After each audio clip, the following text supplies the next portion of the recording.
Welcome to everybody who might have stumbled across this tutorial video. Welcome back to everybody who's been following along. We're basically creating a lo-fi hip-hop track from beginning to end, every step of the way. Hopefully everybody will gain something from this. I'm just going to go ahead and jump into this one and get started right away. On the previous video, we were working with the vocal piece, and we were basically just using it to transition into the next section of the song. So that's where we'll pick up from. Let's give that a try then. Grab this Command C. Not there. Be there.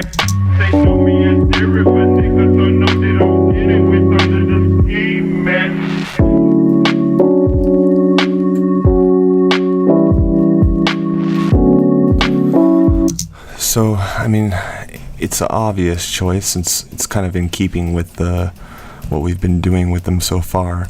Because of that, I want to keep things interesting, so I am going to make some changes to this. I mean, the first thing that comes to mind is with the particular style of hip-hop that this vocal is taken from, it was really popular to do, the whole chopped and screwed thing, so pitching it down would be a good option. I mean, it's already pitched down 3 semitones, but to go a little further with it would be kind of cool, so I'm going to try that.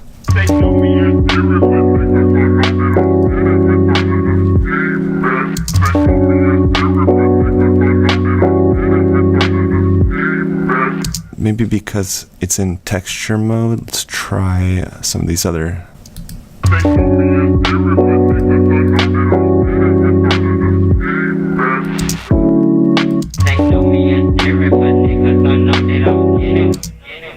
That sounds kind of funny.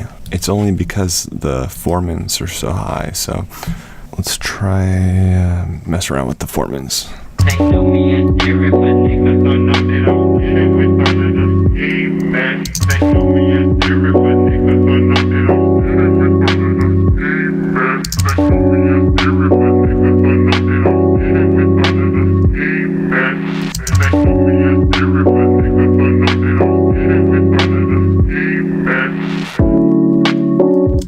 That sounds cool. It's competing with the keyboard. I mean, we could probably gonna have to just turn it up a little bit.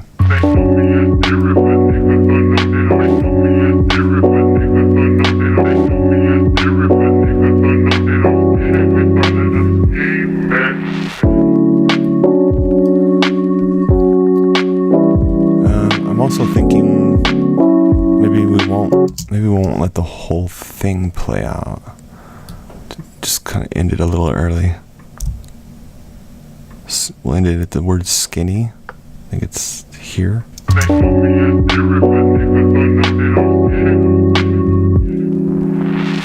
Yeah, that's cool because you can hear the delay. The delay. Maybe I'll automate this delay to come up here.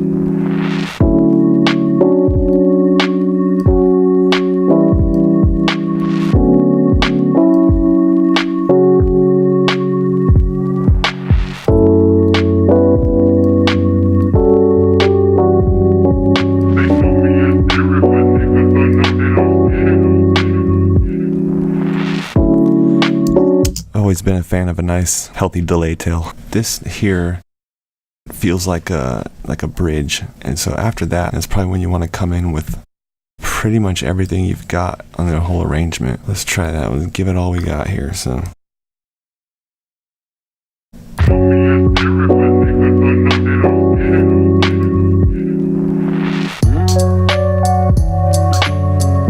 I can't forget about the keyboard here. And then how this comes up like that, I think I want to keep it up there like that. That way we give it the sense of things kind of opening up. Gets a little bit bigger, like a little more in your face.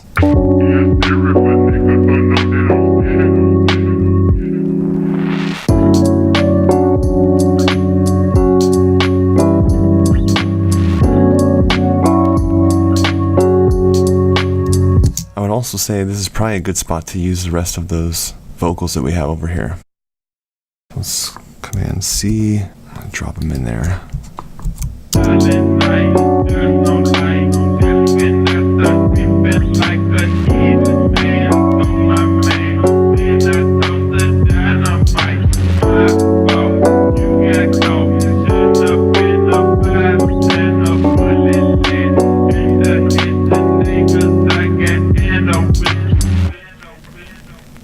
Like to kind of make a little delay tail like we did here on this part, but overall I have it turned down, you know, around here a little more than it is on all these other parts, just because there's so many words. I don't want it to get too jumbled up by all the delay happening.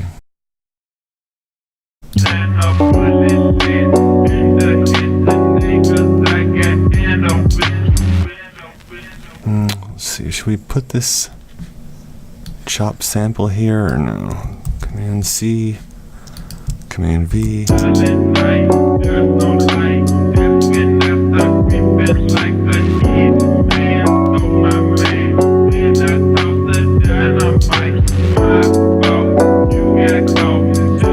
Yeah, I can do without these. It's funny, the whole song started with that sample, and I ended up adding so many other elements to it that I kind of don't even need that here. I also feel like the tambourines might be a too much here.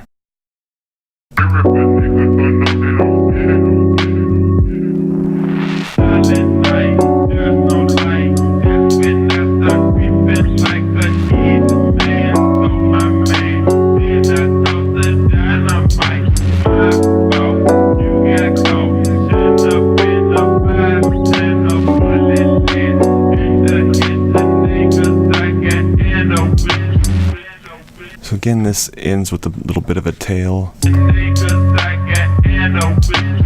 That always kind of makes me feel like I want to drop things out again. Let's just kind of go with that. Probably keep these pads. I feel like this just adds, the pads are just kind of like a, necessary. It kind of feels too empty and too naked without it. So keyboards, we've only barely started using them, so I would like to include them again. So I'm going to hit Command D. Just give that a listen. I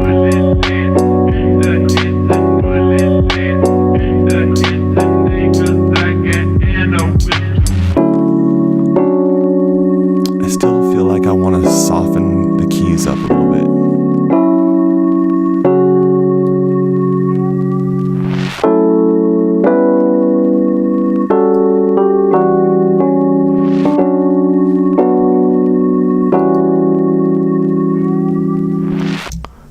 That's okay. Let's try and incorporate this as well.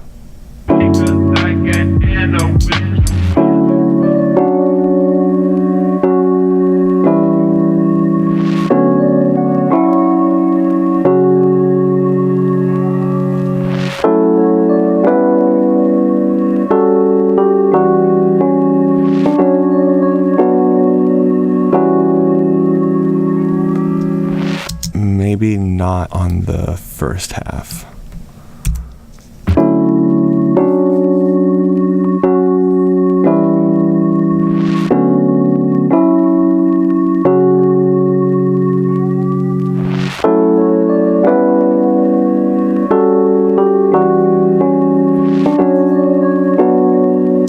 I feel like since this starts here, I want to start rhythmic element as well, so maybe we'll just use this more basic tambourine.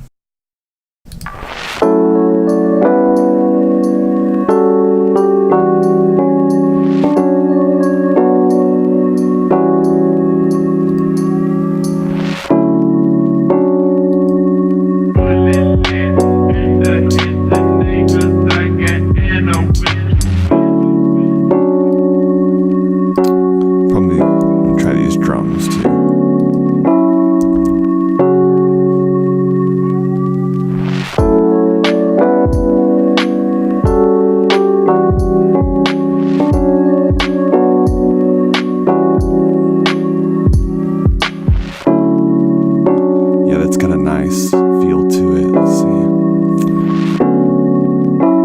Just want to check the transition from here into there.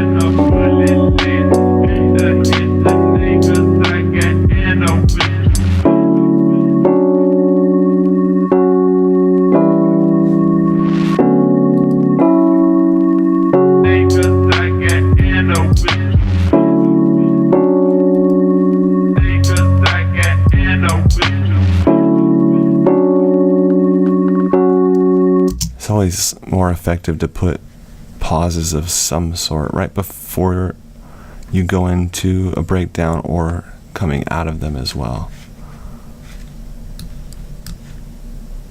Also, I'm thinking with these keys, because we always want to have something changing, we want to have some sort of movement. I can, do the opposite basically of what we did here.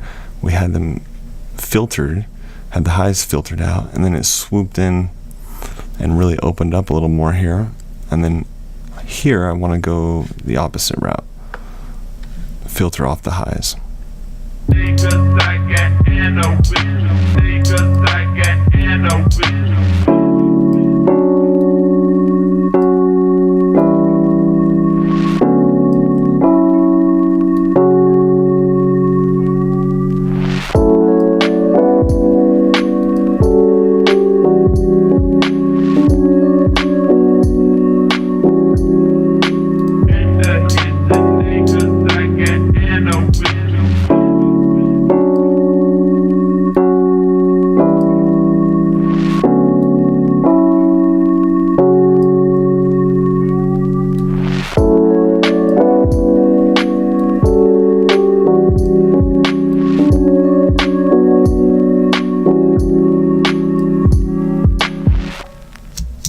So first obvious thing is going to be our little effect here. I do want to make sure, however, that I'm grabbing the right ones. As I glance here, I can see that they're all the same size, which means they're all the same ones. Here I've rotated them. Essentially it's going to be that little and big, and little big. So I'm going to hit Command C, copy that, and then come over here where I notice that starting and swap it out. Just delete all that, Command V, paste, duplicate, and I want that to play here as well where we're starting our new piece, so I'm going to duplicate that as well there. As I explained before, pads, I don't want to do without them, I just want to include them on each part, so I'm going to leave that there. The Rhodes as well. And the keys. It's just so happen to be on a loop, so I can pull those out. And we'll continue our drums as well. Let's hit Command D, Command D. I think that the bass has been gone long enough. Let's bring that back in. Command C, Command V.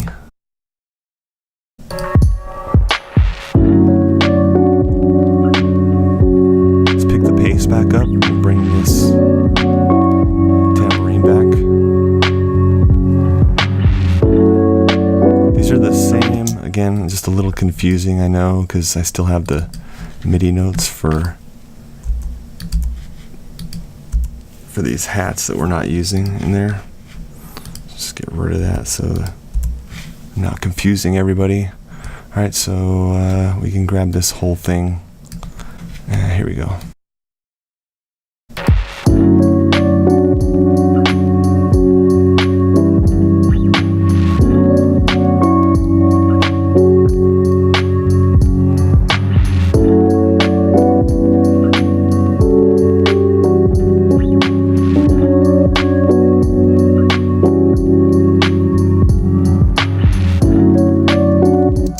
Just glancing down here and looking at the actual timeline, seeing where we're at, we're already, 3 minutes is over here. So for this song, I don't really want to go any longer than this actually.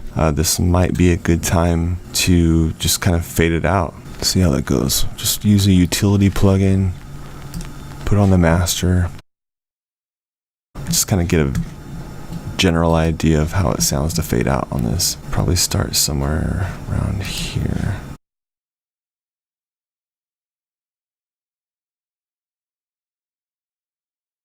Probably gonna need it to be a little bit longer of a fade than that.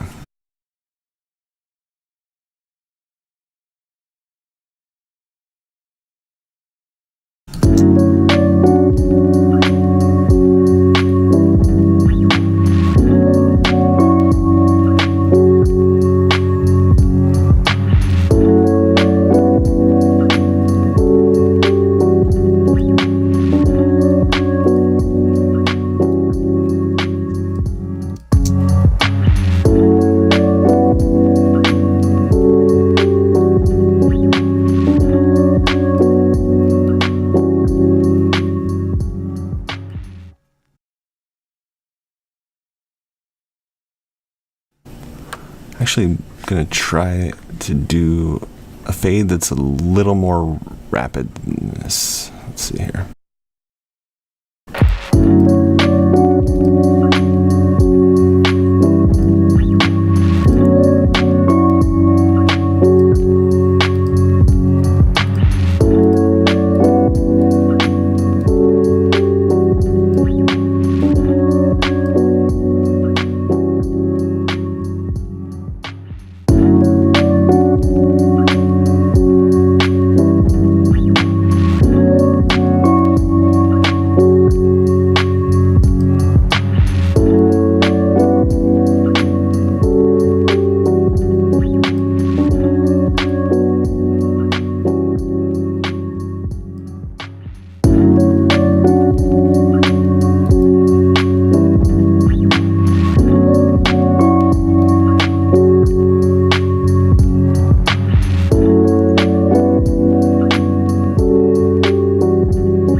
Alright, so pretty happy with that. As far as arrangement goes, we are officially done. The next video I'm going to focus on one of the last steps in the process that I like to do sometimes. I'm definitely going to do it this track, and that is adding what's called a tape stop effect. It's basically the same sound you hear when you abruptly hit stop on a reel-to-reel tape machine, or if you put your hand on a record that's playing and everything kind of comes to an abrupt stop. There's actually a couple of different ways to do that in Ableton, and I'm going to show you the one that sounds the best and that actually sounds true to that actual effect. Hopefully all you guys got something out of this, and as always, please be sure to like the video, share it around, feel free to comment below, and please subscribe to the channel because there will be more videos of this nature and also original content. Have a good one, guys. Take care. Thanks for watching.